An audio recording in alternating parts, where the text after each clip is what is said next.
ಇವತ್ತು ಮಾಡ್ತಾ ಇರೋ ವಿಡಿಯೋ ಸ್ವಲ್ಪ ಬೇರೆ ಇದೆ. ಸೊ ರೆಗ್ಯುಲರ್ಲಿ ನಾವು ಎಕ್ಸ್ಪೋರ್ಟ್ ಇಂಪೋರ್ಟ್ ಬಗ್ಗೆ, ಬೇರೆ ಪ್ರಾಡಕ್ಟ್ಸ್ ಬಗ್ಗೆ ನಾವು ಮಾತಾಡಿರೋ ಥರ, ಅಥವಾ ಕಂಪ್ಲೈನ್ಸು, ರೂಲ್ಸು, ರೆಗ್ಯುಲೇಷನ್ಸು, ಅಥವಾ ಬಾಯರ್ ಫೈಂಡಿಂಗ್ ಬಗ್ಗೆ ಬೇರೆ ಎಲ್ಲ ದಿನಗಳು ಬೇರೆ ವಿಡಿಯೋಗಳೆಲ್ಲ ಅದ್ರ ಮೇಲೆ ಇರುತ್ತೆ. ಬಟ್ ಈ ವಿಡಿಯೋ ಕಂಪ್ಲೀಟ್ಲಿ ಎಕ್ಸ್ಪೋರ್ಟ್ ಇಂಪೋರ್ಟ್ ಬಗ್ಗೆನೇ ಇದೆ, ಬಟ್ ಆದರೆ ಸ್ವಲ್ಪ ಬೇರೆ ಬಿಸ್ನೆಸ್ ಟೈಪ್ ಇದೆ. ಸೊ ಇಲ್ಲಿ ನಾವೇನು ಮಾತಾಡ್ತಾ ಇದ್ದೇವೆ ಅಂದರೆ, ಕಂಟೈನರ್ನ ಬಾಡಿಗೆ ಕೊಡೋದು ಹೇಗೆ, ಅಥವಾ ನಾವೇನಾದರೂ ಇವಾಗ ನನ್ನ ಹತ್ರ ದುಡ್ಡಿದೆ, ಒಂದು 2-3 ಕೋಟಿ ಇದೆ.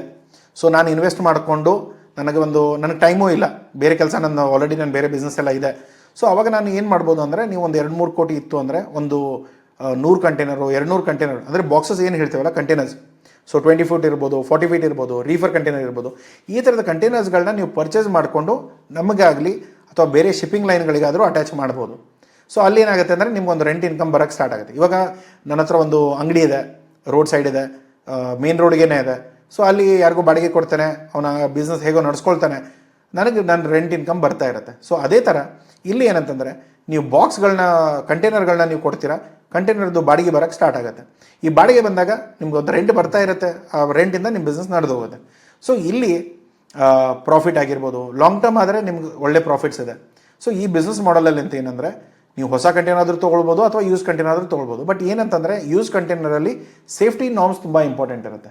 ಹೊಸ ಕಂಟೈನರ್ ಆಯಿತು, ಹಳೆ ಕಂಟೈನರ್ ಆಯಿತು, CSC ಅಂತ ಒಂದು ಏಜೆನ್ಸಿ ಇದೆ, ಅವ್ರ ಕಡೆಯಿಂದ ಸೇಫ್ಟಿ ನಾರ್ಮ್ಸ್ ಚೆಕ್ ಆಗಬೇಕು. ಆ ಕಂಟೈನರ್ ಮೇಲೆ ಎಲ್ಲವೂ ಲೇಬಲ್ ಬರುತ್ತೆ. ಆ ಲೇಬಲ್ ಇದ್ದರೆ ಮಾತ್ರ ಕಂಟೈನರ್ಗಳನ್ನ ನಾವು ಎಕ್ಸ್ಪೋರ್ಟ್ ಇಂಪೋರ್ಟ್ ಬಿಸ್ನೆಸ್ಗೆ ಯೂಸ್ ಮಾಡ್ಬೋದು. ಇಲ್ಲದೆ ಹೋದರೆ ಆ ಕಂಟೈನರ್ಗಳು ಯೂಸ್ ಆಗಲ್ಲ. ಸೊ ನೀವೇನಾದರೂ ಪರ್ಚೇಸ್ ಮಾಡಬೇಕು ಅಂದ್ಕೊಂಡ್ರೆ, ಈ ಬಿಸ್ನೆಸ್ಸಲ್ಲಿ ಇಳಿಬೇಕಂದ್ರೆ ಸ್ವಲ್ಪ ನಾಲೆಜ್ಗಳನ್ನ ತೊಗೊಳ್ಳಿ, ಅರ್ಥ ಮಾಡ್ಕೊಳ್ಳಿ. ಅದಾದಮೇಲೆ ಈ ಕಂಟೈನರ್ಸ್ಗಳನ್ನ ಪರ್ಚೇಸ್ ಮಾಡ್ಕೊಳ್ಳಿ. ಆ ಕಂಟೈನರ್ಸ್ಗಳಲ್ಲಿ ಆ ಟೆಸ್ಟಿಂಗ್ಗಳೆಲ್ಲ ಮಾಡಿಸಿ ಅಪ್ರೂವ್ ಆದಮೇಲೆ ಮಾತ್ರ ಮುಂದೆ ನೀವು ಪ್ರೊಸೆಸ್ ಮಾಡ್ಬೋದು. ಸೊ ಇವಾಗ ಏನಾಗುತ್ತೆ, ಕೆಲವೊಂದು ಸರಿ ಇಷ್ಟು ಸ್ಟ್ಯಾಂಡರ್ಡ್ ನಾರ್ಮ್ಸ್ ಯಾಕೆ? ಇವಾಗ ಏನಾಗುತ್ತೆ, ಶಿಪ್ಪಿಂಗ್ ಲೈನಲ್ಲಿ ಅಥವಾ ಶಿಪ್ಪಿಂಗ್ ಕಂಟೈನರ್ ನಾವು ಲೋಡ್ ಮಾಡುವಾಗ ಒಂದು ಕಂಟೈನರ್ ಮೇಲೆ ಇನ್ನೊಂದು ಕಂಟೈನರ್ ಇಡ್ತೇವೆ. ಸೊ ಇವಾಗ ಏನಾದರೂ ಕೆಳಗಡೆ ಕಂಟೈನರು ಸ್ವಲ್ಪ ವೀಕ್ ಇತ್ತು ಅಥವಾ ಲೋ ಕ್ವಾಲಿಟಿ ಇತ್ತು ಅಂದರೆ ಅದು ಒಡೆದೋಗುತ್ತೆ. ಅದು ಒಡೆದೋಯ್ತು ಅಂದರೆ ಬರೀ ಅದು ಒಂದು ಕಂಟೈನರ್ಲಿರೋ ಮೆಟೀರಿಯಲ್ ಹಾಳಾಗಲ್ಲ, ಮೇಲ್ಗಡೆ ಇರೋ ಎಲ್ಲ ಕಂಟೈನರ್ಗಳು ಈ ಸಮುದ್ರಕ್ಕೆ ವಾಲ್ಕೊಂಡ್ಬಿಟ್ಟು ಬಿದ್ದುಬಿಡುತ್ತೆ. ಸೊ ಅವಾಗ ಏನಾದರೂ ಕಂಟೈನರ್ಗಳು ಬಿತ್ತು ಅಂದರೆ ಒಬ್ವಿಯಸ್ಲಿ ಕಂಟೈನರ್ ಇದು ಶಿಪ್ಪಿಂಗ್ ಲೈನ್ಗೂ ಕೆಟ್ಟ ಹೆಸರು, ಈ ಥರ ಲೋಡಿಂಗ್ ಸರಿಯಾಗಿಲ್ಲ, ಅದಾಗಿಲ್ಲ, ಇದಾಗಿಲ್ಲ. ಸೊ ಅದ್ರ ಜೊತೆಗೆ ಈ ಥರದ್ದೆಲ್ಲ ಇಶ್ಯೂಸ್ಗಳು ಬರುತ್ತೆ. ಸೊ ಅದಕ್ಕೆ ನೀವು ತುಂಬ ಸಾರಿ ಕಂಟೈನರ್ಗಳನ್ನ ಪರ್ಚೇಸ್ ಮಾಡೋದಾದರೆ ಕರೆಕ್ಟ್ ಅಥಾರಿಟಿಯಿಂದ ಅಥವಾ ಎಲ್ಲಿ ಒಳ್ಳೆ ಕಂಟೈನರ್ಸ್ಗಳು ಸಿಗುತ್ತೆ ಅದನ್ನು ನೋಡ್ಕೊಳ್ಳಿ. ಗೊತ್ತಿಲ್ಲ ಅಂದರೆ ನಮ್ಗೆ ಕಾಂಟ್ಯಾಕ್ಟ್ ಮಾಡಿ, ನಾವು ಹೆಲ್ಪ್ ಮಾಡ್ತೇವೆ. ನಿಮ್ಮ ಕಂಟೈನರ್ಸ್ನ ಎಲ್ಲಿ ಮ್ಯಾನುಫ್ಯಾಕ್ಚರ್ ಆಗುತ್ತೆ ಅದಕ್ಕೂ ಹೆಲ್ಪ್ ಮಾಡ್ತೇವೆ. ಇನ್ವೆಸ್ಟ್ಮೆಂಟ್ ನಿಮ್ದು ಇರುತ್ತೆ, ಕಂಟೈನರ್ ಮ್ಯಾನುಫ್ಯಾಕ್ಚರ್ ಮಾಡಿಸ್ಕೊಳ್ಳೋದು, ಮಾನಿಟರ್ ಮಾಡಿಸೋದು ಅದೆಲ್ಲ ನಾವು ನೋಡ್ಕೊಳ್ತೇವೆ. ಅಪ್ರೂವಲ್ ತೊಗೊಳ್ಳೋದು ನಾವು ನೋಡ್ಕೊಳ್ತೇವೆ. ಕಂಟೈನರ್ಗಳನ್ನ ಶಿಪ್ಪಿಂಗ್ ಲೈನ್ ಜೊತೆ ಅಟ್ಯಾಚ್ ಮಾಡೋದು ಕೂಡ ಕೆಲಸ ನಾವು ಮಾಡ್ತೇವೆ. ಸೊ ಅಲ್ಲಿ ಏನಾಗುತ್ತೆ, ಶಿಪ್ಪಿಂಗ್ ಲೈನಿಂದ ನಮ್ಗೆ ರೆಂಟ್ ಬರುತ್ತೆ, ನಾವು ನಮ್ಮ ಕಮಿಷನ್ನ ಇಟ್ಕೊಂಡು ನಾವು ನಿಮಗೆ ಉಳಿದಿರೋ ಅಮೌಂಟನ್ನ ಟ್ರಾನ್ಸ್ಫರ್ ಮಾಡ್ತೇವೆ. ಸೊ ಇಲ್ಲಿ ಗಳಿಕೆ ಹೇಗೆ, ನಮ್ಗೆ ದುಡ್ಡು ಹೇಗೆ ಬರುತ್ತೆ? ಸರ್ ಆಯಿತು, ನಾನು ದುಡ್ಡು ಹಾಕ್ತಾನೆ, ನೀವು ಕಂಟೈನರ್ ತೊಗೊಳ್ತೀರಾ, ನಿಮಗೆಲ್ಲೋ ಗೊತ್ತೂ ಇದೆ, ನೀವು ಅಟ್ಯಾಚು ಮಾಡ್ತೀರಾ, ನನಗೆ ಬಾಡಿಗೆ ಕೊಡ್ತೀರಾ. ಬಟ್ ಬಾಡಿಗೆ ಎಷ್ಟು ಕೊಡ್ತೀರಾ? ಇಲ್ಲಿ ಬಾಡಿಗೆಗಳು ದಿನದ ಹೆಸರು ಲೆಕ್ಕದ ಮೇಲೆ ಇರುತ್ತೆ. ಇಲ್ಲಿ ತಿಂಗಳದ್ದು ಲೆಕ್ಕದ ಮೇಲಾಗಲಿ ಅಥವಾ ವರ್ಷಕ್ಕೆ ಲೆಕ್ಕಕ್ಕೆ ಇರಲ್ಲ. ಏನೇ ಇದ್ದರೂ ಕೂಡ ನಿಮ್ಮ ಕಂಟೈನರ್ ಎಷ್ಟು ದಿನ ಟ್ರಿಪ್ಪಲ್ಲಿದೆ ಅದರ ಮೇಲೆ ಕನ್ಫರ್ಮ್ ಇರುತ್ತೆ. ಸೊ ನಾವೇನು ಮಾಡ್ತೇವೆ, ಒಂದು 200 ದಿನದ್ದು ಅಂದರೆ ಒಂದು ವರ್ಷದಲ್ಲಿ 365 ದಿನದಲ್ಲಿ ನಾವೇನು ಮಾಡ್ತೇವೆ, 200-250 ದಿನ ಈ ಟ್ರೆಂಡ್ ಏನು ನಡೀತಾ ಇದೆ ಅದರ ಮೇಲೆ ನಾವು ನೋಡಿಕೊಂಡು ನಿಮಗೊಂದು ಕಮಿಟ್ಮೆಂಟ್ ಕೊಡ್ತೇವೆ. ಸರ್ 200 ದಿನ ಏನೇ ಇರಲಿ, 200 ದಿನದಂತೂ ನಾವು ರೆಂಟ್ ನಿಮಗೆ ಕೊಡ್ತೇವೆ. ಬಟ್ ಇನ್ನೂ 165 ದಿನದ್ದು ಏನು ಹೇಗೆ, ಅದು ಏನು ಅಂತಂದರೆ, ನೀವು ಕಂಟೈನರ್ ಎಷ್ಟು ದಿನ ಎಕ್ಸ್ಟ್ರಾ ಹೋಗುತ್ತೆ ಅದರದ್ದು ದುಡ್ಡು ಕೊಡ್ತೇವೆ. ಅದೇನಾದರೂ ಹೋಗಲಿಲ್ಲ ಅಂದರೆ ಅದ್ರ ದುಡ್ಡಿಂದ ಏನು ಕನ್ಫರ್ಮೇಷನ್ ಅಥವಾ ಗ್ಯಾರಂಟಿ ಇರಲ್ಲ. ಗ್ಯಾರಂಟಿ ಎಷ್ಟು ದಿನದ್ದು? 200 ದಿನದ್ದು. ಅದರ ಮೇಲೆ ಇರೋದು ಗ್ಯಾರಂಟಿ ಇರಲ್ಲ. ಸೊ ಆ ಥರ ತುಂಬ ಅಗ್ರಿಮೆಂಟಲ್ಲಿ ನೆಗೋಷಿಯೇಟ್ ಮಾಡಿಕೊಂಡು ನೀವು ಮಾಡ್ಬೋದು. ಬಟ್ ಆದರೆ ಓವರಾಲ್ ನಾನು ಎಕ್ಸಾಂಪಲಿಗೆ ಹೇಳ್ತಾ ಇರೋದು, ಇಲ್ಲಿ ದಿನದ ಲೆಕ್ಕ ಇರುತ್ತೆ. ಎಷ್ಟು ದಿನ ನಿಮ್ಮ ಕಂಟೈನರ್ ಹೋಯಿತು, ಎಷ್ಟು ದಿನ ನಿಮ್ಮ ಟ್ರಿಪ್ಪಲ್ಲಿದೆ, ಎಷ್ಟು ದಿನ ನಿಮ್ಮದು ಖಾಲಿ ನಿಂತ್ಕೊಂಡಿದೆ, ಅದರ ಮೇಲೆ ಎಲ್ಲ ಕ್ಯಾಲ್ಕುಲೇಷನ್ಸ್ಗಳು ಇರುತ್ತೆ. ಸೊ ಇಲ್ಲಿ ಅಗ್ರಿಮೆಂಟ್ಸ್ ಯಾವ ಥರ ಇರುತ್ತೆ, ಒಂದು ಲಾಂಗ್ ಟರ್ಮ್ ಲೀಸ್ ಇರುತ್ತೆ, ಇಲ್ಲ ಶಾರ್ಟ್ ಟರ್ಮ್ ಲೀಸ್ ಇರುತ್ತೆ. ಲಾಂಗ್ ಟರ್ಮ್ ಅಂದರೆ ಏನು, 1 ರಿಂದ 5 ವರ್ಷ ನಾವು ಅಗ್ರಿಮೆಂಟ್ ಮಾಡ್ಕೊಳ್ತೇವೆ. ನಿಮ್ಮ ಕಂಟೈನರ್ ನಮ್ಮ ಹತ್ರ 5 ವರ್ಷದವರೆಗೂ ನಮ್ಮ ಹತ್ರನೇ ಇರುತ್ತೆ, ನಾವೇ ಎಲ್ಲ ಮ್ಯಾನೇಜ್ ಮಾಡ್ಕೊಳ್ತೇವೆ. ಏನೋ ಡ್ಯಾಮೇಜ್ ಆಯಿತು, ರಿಪೇರ್ ಆಯಿತು, ಇನ್ಶೂರೆನ್ಸ್ ಆಯಿತು, ಅದನ್ನೆಲ್ಲ ನಾವು ನೋಡ್ಕೊಳ್ತೇವೆ. ಶಾರ್ಟ್ ಟರ್ಮ್ ಆದರೆ ಇಲ್ಲಿ ನಮಗೆ ಯಾವಾಗ ನಮ್ಮ ಹತ್ರ ಇರೋ ಕಂಟೈನರ್ಗಳು ಖಾಲಿ ಆಗುತ್ತೋ ಆವಾಗ ಮಾತ್ರ ನಿಮ್ಮ ಕಂಟೈನರ್ಗಳಿಗೆ ನಾವು ಎಕ್ಸ್ಟ್ರಾ ದುಡ್ಡು ಕೊಟ್ಟು ತೊಗೊಳ್ತೇವೆ. ಇವಾಗ ಫಾರ್ ಎಕ್ಸಾಂಪಲ್ ನಾವೇನು ಮಾಡ್ತೇವೆ, ಇವಾಗ $1 ಅಥವಾ $2 ನಾವು ಕೊಡ್ತಾ ಇದ್ದೇವೆ. ಸೊ ಇವಾಗ ನಮ್ಮ ಹತ್ರ ಕಂಟೈನರ್ ಖಾಲಿ ಆಯಿತು, ಅವಾಗ ನಾವೇನು ಮಾಡ್ತೇವೆ, ಮಾರ್ಕೆಟಿಂದ ಕಂಟೈನರ್ಗಳನ್ನ ಎತ್ಕೊಳ್ತೇವೆ ಶಾರ್ಟ್ ಅಗ್ರಿಮೆಂಟಲ್ಲಿ. ಮೇ ಬಿ ಒಂದು 3 ತಿಂಗಳಿಗೋ 4 ತಿಂಗಳಿಗೋ, ಅವಾಗ ನಿಮಗೆ ಎಕ್ಸ್ಟ್ರಾ ದುಡ್ಡು ಕೊಟ್ಬಿಟ್ಟು ತೊಗೊಳ್ಬೋದು. ಬಟ್ ಅದಾದಮೇಲೆ ಮತ್ತೆ ಅಗ್ರಿಮೆಂಟ್ ಮುಗೀತು, ನಿಮ್ಮ ಕಂಟೈನರ್ ನಿಮ್ಗೆ ವಾಪಸ್ ತಲುಪಿಸ್ತೇವೆ, ಅಲ್ಲಿಗೆ ನಮ್ಮ ಕೆಲಸ ಮುಗಿದೋಗುತ್ತೆ. ಸೊ ಅದರಿಂದ ನಿಮ್ಮ ರೆಗ್ಯುಲರ್ ಇನ್ಕಮ್ ಬರಲ್ಲ. ಯಾವಾಗಲೂ ಲಾಭ ಇರೋದು ಯಾವಾಗಲೂ ಲಾಂಗ್ ಟರ್ಮಲ್ಲೇ. ಶಾರ್ಟ್ ಟರ್ಮಲ್ಲಿ ಸ್ವಲ್ಪ ಬಂತು, ಇಲ್ಲಾಂದರೆ ಇಲ್ಲಾಂದರೆ ಖಾಲಿ ಇರುತ್ತೆ, ಅದನ್ನು ನೀವು ನೋಡ್ಕೊಳ್ಬೇಕಾಗತ್ತೆ. ಸೊ ಇಲ್ಲಿ ಏನು ಕ್ಯಾಲ್ಕುಲೇಷನು ಹೇಗೆ? ಸೊ ಇವಾಗ ನೀವೇನಾದರೂ ಕಂಟೈನರ್ಗಳನ್ನ ಪರ್ಚೇಸ್ ಮಾಡೋದಾದರೆ 1.5 ಲಕ್ಷದಿಂದ ಹಿಡಿದು 2.5-3ವರೆಗೂ ನೀವು ನೆಗೋಷಿಯೇಟ್ ಮಾಡಿಕೊಂಡು ಒಂದು 40 ಫೀಟು 20 ಫೀಟು ಈ ಥರದ್ದೆಲ್ಲ ಒಳ್ಳೆ ಕಂಟೈನರ್ಸ್ಗಳನ್ನ ತೊಗೊಳ್ಬೋದು ಮಾರ್ಕೆಟಿಂದ. ಸೊ ಅದರಲ್ಲಿ ಇನ್ಸ್ಪೆಕ್ಷನ್ ಬರುತ್ತೆ, CSC ಸರ್ಟಿಫಿಕೇಟ್ ಬೇಕು, ಅದಿಲ್ಲದೆ ಎಕ್ಸ್ಪೋರ್ಟ್ ಇಂಪೋರ್ಟ್ ಬಿಸ್ನೆಸ್ಸಲ್ಲಿ ಕೆಲಸ ನಡೆಯಲ್ಲ. ಸೊ ಅದ್ರ ಖರ್ಚು ಒಂದು 10,000. ಸೊ ಫಸ್ಟ್ ಇನಿಷಿಯಲ್ ಇನ್ವೆಸ್ಟ್ಮೆಂಟ್ ಬರೋದು ನಿಮಗೆ 1.5 ಲಕ್ಷದಿಂದ ಹಿಡಿದು 2.5 ಲಕ್ಷ 3 ಲಕ್ಷದವರೆಗೂ ಖರ್ಚು ಬರ್ಬೋದು. ಕ್ವಾಲಿಟಿ ಡಿಪೆಂಡ್ ಆಗುತ್ತೆ, ಪ್ಲಸ್ ನಿಮ್ಮ ಸ್ಟ್ರೆಂತ್ ಏನಿದೆ ಅದರ ಮೇಲೆ ಡಿಪೆಂಡ್ ಆಗುತ್ತೆ. ಸೊ ಇದೆಲ್ಲ ನಾವು ಕ್ಯಾಲ್ಕುಲೇಟ್ ಮಾಡಿದಾಗ ನಮಗೆ ಬರೋ ಇನ್ಕಮ್ ಆಯಿತು, ನಾವು ದುಡ್ಡು ಎಷ್ಟು ಹಾಕಿದ್ವಿ, ಇವಾಗ ಮುಂದೆ ಏನು ರೆಂಟ್ ಎಷ್ಟು ಬರುತ್ತೆ ನಿಮಗೆ $83 ಅಂದರೆ $1 ಅಥವಾ $2 ನಿಮಗೆ ಬರ್ಬೋದು. ಇವಾಗ ನಾನು ಅಂದಾಜಲ್ಲಿ $1 ಇದೆ. ಸೊ ಇವಾಗ ನಾವು ಪೇ ಮಾಡ್ತಿರೋದು $1.3 $1.4 ಪೇ ಮಾಡ್ತಾ ಇದ್ದಾವೆ. ಸೊ ಅದರ ಅಕಾರ್ಡಿಂಗ್ಲಿ ನಿಮಗೆ ಅಷ್ಟೇ ದುಡ್ಡು ಬರೋದು. ಸೊ ತುಂಬ ಜನ ಯೂಟ್ಯೂಬಲ್ಲಿ ನಾನು ಹೇಳಿರೋದು ಕೇಳಿದ್ದೇನೆ, ನಮ್ಮ ಟೀಮು ಹೇಳ್ತಾಯಿದ್ರು ತಿಂಗಳಿಗೆ 50,000 ಬರುತ್ತೆ. ಸಾಧ್ಯನೇ ಇಲ್ಲ. ಆ ಥರದ್ದು ಯಾವುದೇ ಥರದ ತಪ್ಪು ಇನ್ಫಾರ್ಮೇಷನ್ಗಳಿಗೆ ನೀವು ಸಿಕ್ಕಾಕೊಳ್ಳೋಕೆ ಹೋಗಬೇಡಿ. ಎಲ್ಲ ಬಿಸ್ನೆಸ್ಸಲ್ಲೂ ಕೂಡ ಯಾವ ಥರ ಅಂತಂದರೆ, ನೀವೇನಾದರೂ 1.5 ಲಕ್ಷ 2 ಲಕ್ಷ ಹಾಕಿ ನೀವು ಕಂಟೈನರ್ ತೊಗೊಂಡ್ರೆ $50,000 ಲಾಭ ಇದ್ದರೆ ಶಿಪ್ಪಿಂಗ್ ಲೈನ್ದವರೇ ಅಷ್ಟು ದುಡ್ಡು ಹಾಕ್ಕೊಂಡು ಅವ್ರು ಮಾಡ್ಕೊಳ್ತಾ ಇದ್ರು. ಯಾವಾಗಲೂ ಕೂಡ ಅಷ್ಟು ಲಾಭ ಇರಲ್ಲ. ಸೊ ಏನಿದ್ರು ಕೂಡ ದಿನಕ್ಕೆ ನಿಮಗೆ $1-2 ದುಡ್ಡು ಬರುತ್ತೆ. ಅಂದರೆ ಆಲ್ಮೋಸ್ಟ್ $100-150 ತನಕ ನಿಮಗೆ ಕ್ಯಾಲ್ಕುಲೇಟ್ ಮಾಡ್ಕೋಬೋದು. ಸೊ ಕಮಿಟ್ಮೆಂಟ್ ಏನಿರುತ್ತೆ, 310 ದಿನದ ಕಮಿಟ್ಮೆಂಟ್ ಇರ್ಬೋದು. ಅದೇ 85% ಆಕ್ಯುಪೆನ್ಸಿ. ಕೆಲವೊಂದು ಸರಿ ನಾವೇನು ಮಾಡ್ತೇವೆ, 85% ಆಕ್ಯುಪೆನ್ಸಿ ಇವತ್ತಿನ ಟೈಮಲ್ಲಿ ಸ್ವಲ್ಪ ಕಷ್ಟವಾಗಿದೆ. ಸೊ ಕೆಲವೊಂದು ಸರಿ ಕಂಟೈನರ್ಗಳು ತುಂಬ ಹೆಚ್ಚಿಗೆ ಬಂದುಬಿಡುತ್ತೆ, ಕೆಲವೊಂದು ಸರಿ ಕಂಟೈನರ್ಗಳೇ ಹೋಗಲ್ಲ. ಸೊ ಹೀಗಾಗಿ ನಾವೇನು ಮಾಡ್ತೇವೆ, ಮಿನಿಮಮ್ 200ದಿಂದ 300ವರೆಗೂ ಕಮಿಟ್ಮೆಂಟ್ ಕೊಡ್ತೇವೆ. ಮೇಲ್ಗಡೆ ಇರೋ 65 ದಿನಗಳು ನಿಮಗೊಂದು ಸ್ವಲ್ಪ ಬಫರ್ ಇರುತ್ತೆ. ಯೂಸ್ ಆಗಿತ್ತು ಅಂದರೆ ದುಡ್ಡು ಕೊಡ್ತೇವೆ, ಯೂಸ್ ಆಗಿಲ್ಲ ಅಂದರೆ ಅದಕ್ಕೇನು ದುಡ್ಡು ಇರಲ್ಲ. ಸೊ ಅದು ನಿಮ್ಮ ಅಗ್ರಿಮೆಂಟಲ್ಲಿ ಮೆನ್ಷನ್ ಇರುತ್ತೆ. ಸೊ ಇದರಲ್ಲಿ ಏನೇ ಇನ್ಫಾರ್ಮೇಷನ್ ನಾನು ಕೊಡ್ತಾ ಇದ್ದಾನೆ ಅದು ನಮ್ಮ ಅಗ್ರಿಮೆಂಟಲ್ಲೂ ಇರುತ್ತೆ. ಬೇರೆ ಯಾವುದೇ ಏಜೆನ್ಸಿ ಜೊತೆಗೆ ನೀವು ಕೆಲಸ ಮಾಡಿದ್ರು ಕೂಡ ಅವ್ರ ಹತ್ರನೂ ಈ ಅಗ್ರಿಮೆಂಟ್ಸ್ಗಳಲ್ಲಿ ಪ್ರಾಪರಾಗಿ ಏನೆಲ್ಲ ಕಾಸ್ಟಿಂಗ್ಸ್ ಇದೆ ಪ್ರತಿಯೊಂದು ಮೆನ್ಷನ್ಡ್ ಇರುತ್ತೆ. ಸೊ ಲೀಸ್ ಡೇಟ್ ಎಷ್ಟು, ಗ್ರಾಸ್ ಇನ್ಕಮ್ ಎಷ್ಟಾಗುತ್ತೆ, ಒಂದು 25,000 ಇನ್ಕಮ್ ಆಗುತ್ತೆ. ಒಂದು $83 ಆ್ಯಾವ್ರೇಜಲ್ಲಿ ಇಟ್ಕೊಂಡು ನಾವು ಅದನ್ನು 310 ದಿನಕ್ಕೆ ತೊಗೊಂಡ್ರೆ. ಸೊ ಅದರಲ್ಲಿ ಏನು ನಮ್ಮ ಕಮಿಷನ್ ಇರುತ್ತೆ. ಆಬ್ವಿಯಸ್ಲಿ ನಾವೇನು NGOಗಳಲ್ಲ, ಚಾರಿಟಿ ಕಂಪ್ನಿಗಳಲ್ಲ, ರೈಟ್. ಸೊ ನಾವೇನು ಮಾಡ್ತೇವೆ, ನಿಮ್ಮ ಕಂಟೈನರ್ಸ್ಗಳನ್ನ ತೊಗೊಂಡು ಶಿಪ್ಪಿಂಗ್ ಲೈನ್ ಜೊತೆ ಅಟ್ಯಾಚ್ ಮಾಡಿ ನಾವೆಲ್ಲ ಬೇರೆ ವಿಷಯಗಳನ್ನೆಲ್ಲ ನಾವು ಮ್ಯಾನೇಜ್ ಮಾಡುವಾಗ ಸೊ ನಾವೇನು ಮಾಡ್ತೇವೆ, ನಾವು 10% ತೊಗೊಳ್ತೇವೆ. ಕೆಲವೊಂದು ಕಂಪ್ನಿಗಳು 15% ತೊಗೊಳ್ತಾರೆ. ಸೊ ಇಲ್ಲಿ ನಾವು 10% ತೊಗೊಂಡಾಗ ನಮ್ಮ ಕಮಿಷನ್ ಇಟ್ಕೊಂಡು ನಿಮ್ಮ ಮೇಂಟೆನೆನ್ಸ್ ಏನಿದೆ, ಪ್ರತಿ ಇನ್ಶೂರೆನ್ಸ್ ಆಗಿರ್ಬೋದು, ಮೈನರ್ ರಿಪೇರ್ ಆಗಿರ್ಬೋದು, ಅದೆಲ್ಲ ಏನಿದೆ ನೋಡಿಕೊಂಡು ನಿಮ್ಮ ಅಮೌಂಟು ನಿಮಗೆ ಸೆಟ್ಲ್ ಆಗುತ್ತೆ. ಸೊ ಅದು ಎಷ್ಟು ಇರುತ್ತೆ, ಒಂದು 11% 12%ವರೆಗೂ ನೀವು ಎಕ್ಸ್ಪೆಕ್ಟ್ ಮಾಡ್ಬೋದು. ಸೊ ಇಲ್ಲಿ ಬೇಕಾಗಿರೋ ಕಂಪ್ಲೈನ್ಸಸ್ಸು ಮ್ಯಾಂಡೇಟ್ರಿ ನಾನು ಆಲ್ರೆಡಿ ಹೇಳಿದೆ. CSC IAS ಇನ್ಶೂರೆನ್ಸ್ಗಳು. ನಿಮ್ಮ ಕಂಟೈನರ್ ಏನಾದರೂ ಸಮುದ್ರದಲ್ಲಿ ಬಿದ್ದೋಯ್ತು ಅಂದರೆ ಅದರ ಖರ್ಚುಗಳನ್ನ ನೀವೇ ನೋಡ್ಕೋಬೇಕು. ಮೆಟೀರಿಯಲ್ದಾದರೆ ಕ್ಲೈಂಟ್ ಯಾರು ಇರ್ತಾರೆ ಅವ್ರು ತೊಗೊಳ್ತಾರೆ, ಬಟ್ ಕಂಟೈನರ್ ನಿಮ್ದಿರೋದ್ರಿಂದ ನೀವೇ ಇನ್ಶೂರೆನ್ಸ್ ಮಾಡಿಸ್ಕೋಬೇಕಾಗತ್ತೆ. ನಾವು ಮಾಡಿಸ್ಕೊಂಡ್ರೆ ನಿಮ್ಗೆ ಕೊಡೋ ದುಡ್ಡಲ್ಲಿ ಅದನ್ನು ಮೈನಸ್ ಮಾಡಿಕೊಂಡೇ ನಾವು ಕೊಡ್ತೇವೆ. ಸೊ ಇದರಲ್ಲ, ಇದು ಆಲ್ರೆಡಿ ಮೈನಸ್ ಮಾಡೇ ಹೇಳ್ತಾ ಇರೋದು. ಬಟ್ ಸ್ಟಿಲ್ ನೀವಾದರೂ ಕೊಡಿ, ನಾವಾದರೂ ಕೊಡಬೇಕು. ಯಾರಾದರೂ $7,000 $8,000 ಕೊಡಲೇಬೇಕಾಗತ್ತೆ. ನೆಕ್ಸ್ಟ್ ಬರೋದು ಬಿಲ್ ಆಫ್ ಸೇಲ್ಸ್. ನಿಮ್ಮ ಕಂಟೈನರ್ಗಳು ನಿಮ್ಮ ಹೆಸರು ಮೇಲೆ ಇರಬೇಕು. ಇಲ್ಲದೆ ಹೋದರೆ ಅದಕ್ಕೆ ಏನೂ ಅರ್ಥನೇ ಇಲ್ಲ.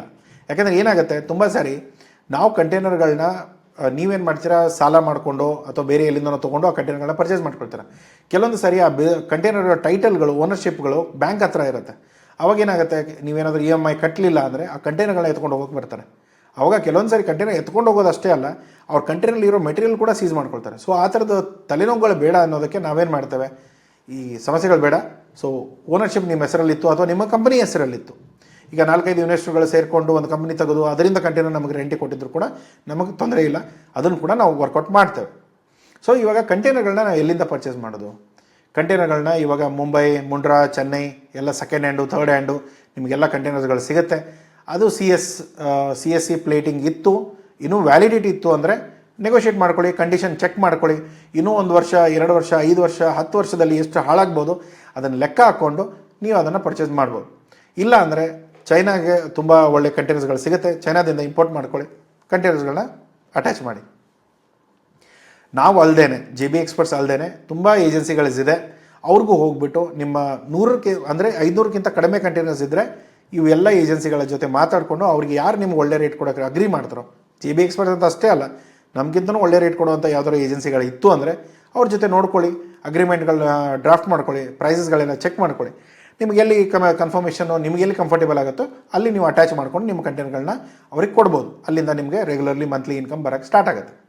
ಸೊ ಈ ಬಿಸ್ನೆಸ್ಸಲ್ಲಿ ಸ್ಟ್ರೆಂತ್ ಏನು, ಒಂದು ನಿಮ್ಮ ಹತ್ರ ಫಿಸಿಕಲ್ ಅಸೆಟ್ ಇದೆ, ಕಂಟೈನರ್ ಇರೋವರೆಗೂ ದುಡ್ಡು ಮಾಡುತ್ತೆ, ಒಂದ್ಸರಿ ರಿಪೇರಿ ಬಂತು ಅಥವಾ ಡ್ಯಾಮೇಜ್ ಬಂತು ಅಥವಾ CSE ಅವ್ರು ಅಪ್ರೂವ್ ಮಾಡಲಿಲ್ಲ ಅಂದಾಗ ಆ ಕಂಟೈನರ್ಗಳನ್ನ ನೀವು ಇಲ್ಲಿ ಮೆಟ್ರೋದ ಹತ್ರ ಎಲ್ಲ ನಾವು ನೋಡ್ತೇವೆ, ಆಫೀಸ್ಗಳು, ಕನ್ಸ್ಟ್ರಕ್ಷನ್ ಮೆಟೀರಿಯಲ್ಗಳು, ಕನ್ಸ್ಟ್ರಕ್ಷನ್ ಮಾಡೋವಂಥ ಸೈಟ್ಗಳು, ಅಲ್ಲೆಲ್ಲ ಏನು ಮಾಡ್ತಾರೆ, ಈ ಕಂಟೈನರ್ಗಳನ್ನೇ ಆಫೀಸ್ ಮಾಡ್ಕೊಂಡ್ಬಿಡ್ತಾರೆ, ಒಂದು AC ಯೂನಿಟ್ ಹಾಕ್ಕೊಂಡ್ಬಿಟ್ಟು ಸ್ಟಾರ್ಟ್ ಮಾಡ್ತಾರೆ. ಸೊ ಆ ಥರ ಏನಾದರೂ ಇದ್ದರೆ ಅದನ್ನು ಕೂಡ ನೀವು ಮತ್ತೆ ತಿರ್ಗಾ ಯೂಸ್ ಮಾಡ್ಕೋಬೋದು. ಇಲ್ಲ ಅಂದರೆ ಸ್ಕ್ರ್ಯಾಪ್ ಅಂತೂ ಇದ್ದೇ ಇದೆ.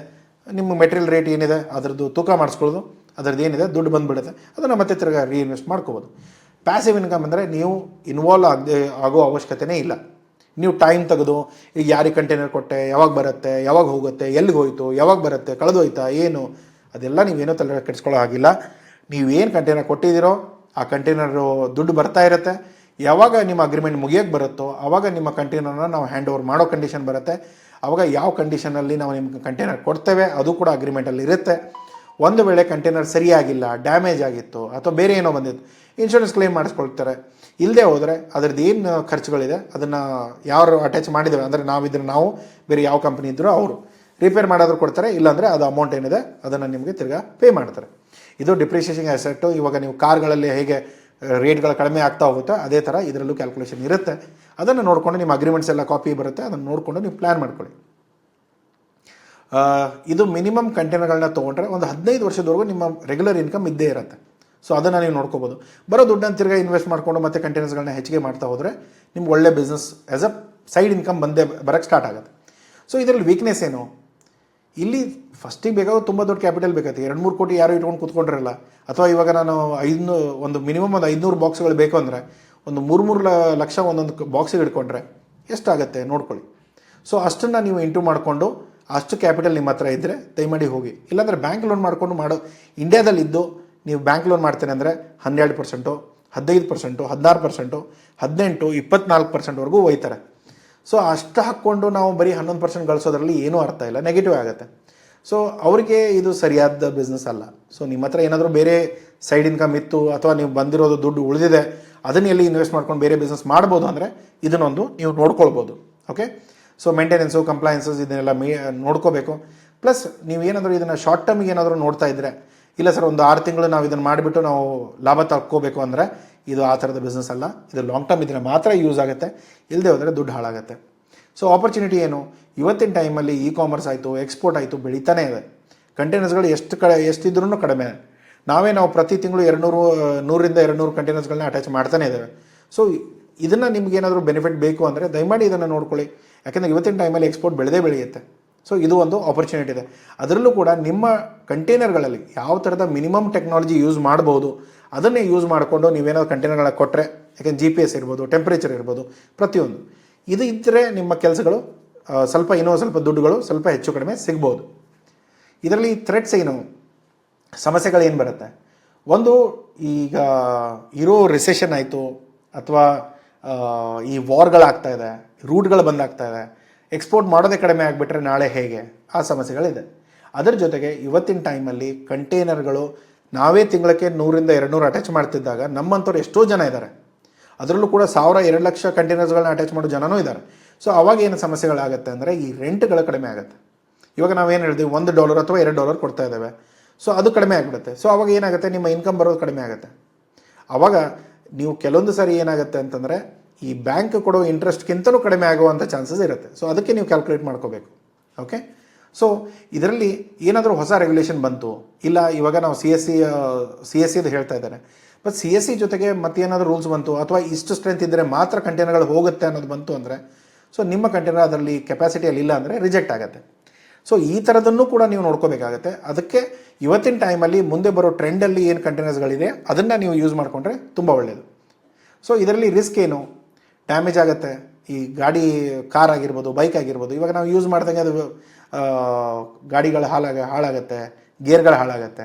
ಸೊ ಇದೇ ಥರದಲ್ಲಿ ಏನಾಗುತ್ತೆ, ಈ ಕಂಟೈನರ್ಗಳು ಓಡಾಡ್ತಾ ಇರುತ್ತೆ, ಎಲ್ಲೋ ಸವಿಯುತ್ತೆ, ಎಲ್ಲೋ ಮುರಿಯುತ್ತೆ, ಎಲ್ಲೋ ಬೆಂಡ್ ಆಗುತ್ತೆ. ಸೊ ಇದರದೊಂದು ಮಿನಿಮಮ್ ಮೇಂಟೆನೆನ್ಸ್ ಖರ್ಚು ಬಂದೇ ಬರುತ್ತೆ ವರ್ಷಕ್ಕೆ.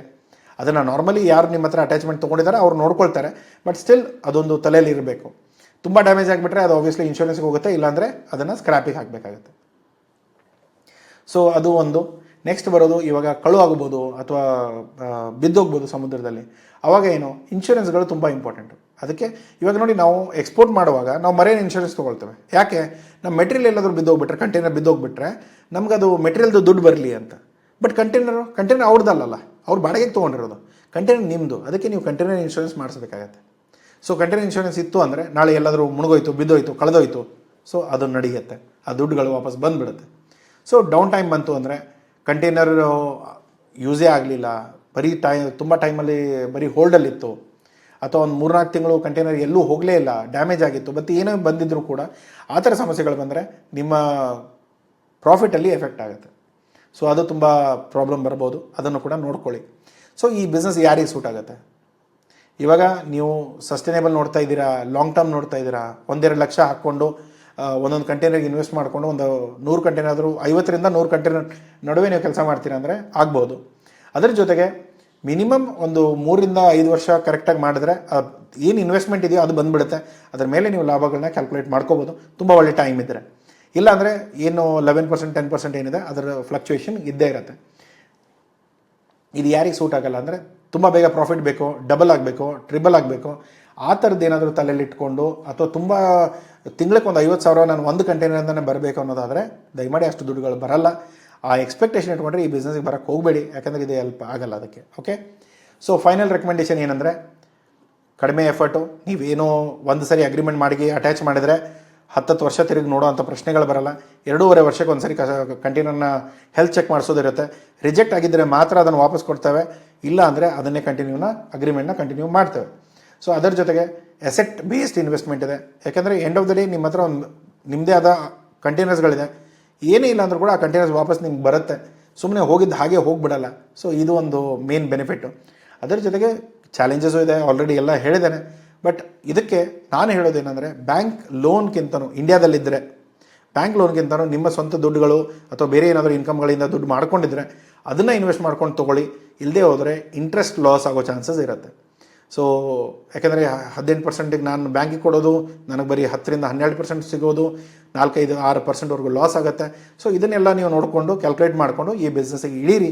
ಅಥವಾ ನಿಮ್ಮ ಕಂಟೈನರ್ಸ್ಗಳು ನೀವು ಸೀರಿಯಸ್ ಆಗಿದ್ದರೆ 1-2 ಕೋಟಿ ಇದೆ ಸರ್, ಹೇಗೆ ಮಾಡಬೇಕು ಹೇಳಿ ಅಂದರೆ ಅದಕ್ಕೆ ಬೇಕಾಗಿರೋ ಕನ್ಸಲ್ಟೇಷನ್ ಆಯಿತು, ಪ್ರಾಡಕ್ಟ್ಸ್ ಆಯಿತು, ಕಂಟೈನರ್ ಆಯಿತು, ಅಟ್ಯಾಚ್ ಮಾಡೋದಾಯಿತು, ಪ್ರತಿಯೊಂದು ನಾವು ಹೆಲ್ಪ್ ಮಾಡ್ತೇವೆ.